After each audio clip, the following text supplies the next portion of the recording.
10 বছর আগে এই সান্টা ক্লজটা আমার মেয়েকে কিনে দেওয়া হয়েছিল। তো প্রত্যেক বছর 25শে ডিসেম্বরে বার করা হয়।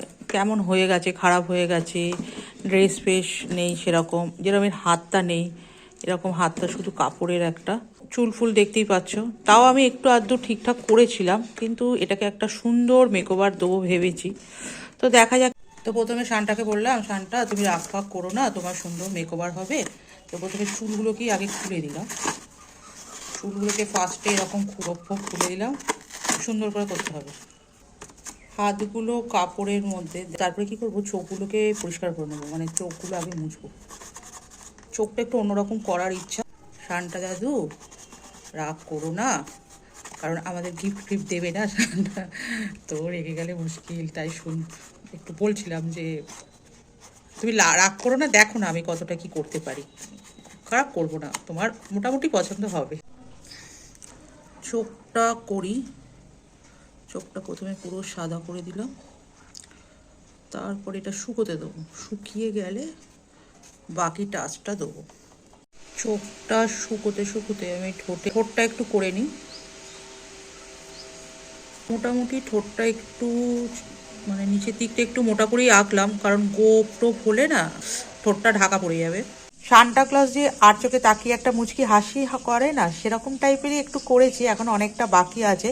আর একটু ভাবছি একটু গোলু মোলু করবো, এই তুলো টুলো রেখেছি, দেখা যাক কিভাবে। তোমাদের যে স্টোরিটা বলছিলাম যে 10 বছর আগে সান্টা ক্লজকে মেকওভারটা করলাম, কিন্তু কেন করলাম, আমার মেয়ে বলেছিল মা অনেক দিন হলো কেমন হয়ে গেছে, একটা নতুন বেশ গোলুমোলু টাইপের সান্টা ক্লজ কিনে দেবে। তো আমি শ্রীরামপুর গেছি, দেখেছি, কিন্তু আমার সেই যে একটা আমার মনের যে মুখটা, সেটা ঠিক আমার মনের মতো হচ্ছিল না। তোমরা জানো আমি মেকআপ আর্টিস্ট অ্যান্ড এডুকেটার, তো সবসময় আর্টিস্টিক ব্যাপারটা থাকে। এত মানুষকে সুন্দর করে সাজাই, ব্রাইডাল সাজাচ্ছি, এত মডেলকে সাজাচ্ছি, তো মনে হয় যে সান্টা ক্লজকেও যদি আমি আমার মনের মতো একটু চেষ্টা করি না, দেখি না কেমন হয়। তো ফাইনালি তারপরে চেষ্টা করলাম, আমার সান্টা রেডি। দেখো আমার সান্টা ক্লজের শ্বাসটা পুরো কাছ থেকে দেখিয়ে দিচ্ছি। তো আমার গোলু মোলু সান্টা ক্লজ রেডি। দেখো কি মিষ্টি লাগছে না দেখতে। আমি নিজে করেছি, চেষ্টা করেছি। আমার সান্টা ক্লজ দেখো আর চোখে মিষ্টি হাসছে।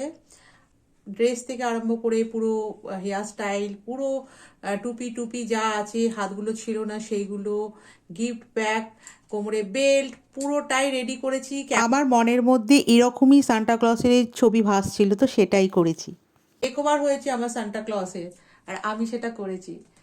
সান্টা ক্লজের মেকওভারটা কেমন হয়েছে তোমরা অতি অবশ্যই জানাবে। আমার গোলুমোলু সান্টা ক্লজ, তোমার জুতোগুলো কিন্তু করা হয়েছে। আগে না এটা দাঁড়াতো না, এখন দাঁড়ায়। আর ওনাকে ওনার জায়গায় বসিয়ে তারপর পুরোটা আবার দেখাবো। 10 বছর আগের সেই সান্টা ক্লজের মেকওভার করে আমার মেয়েকে আমি গিফট করলাম। আর একটা কথা, যে আমার না এই সান্টা ক্লজের ওপর একটা মায়া হয়ে গেছিলো। এমন কি বলতো, যে একটা যদি নতুন সান্টা ক্লজ আনতাম, সব কিছু নতুন জিনিস, সুন্দর জিনিসের ওপর মানুষ আকৃষ্ট হয়, এটাকে সেই আবার হয়তো তুলে রাখতাম।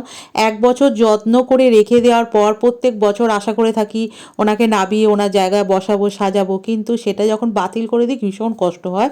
আর আমি সব সময় যে কোনো কিছুর মধ্যে একটা নতুনত্ব কিছু করা, নিজে ফুটিয়ে তোলা, এটা আমার মধ্যে এই ক্রিয়েটিভিটিটা সবসময় মাথায় চলতে থাকে এবং করেও থাকি। এইবারের 25শে ডিসেম্বরে আমাদের সান্টা ক্লজের এটাই হলো সাজ, তো তোমাদের সঙ্গে শেয়ার করে নিলাম।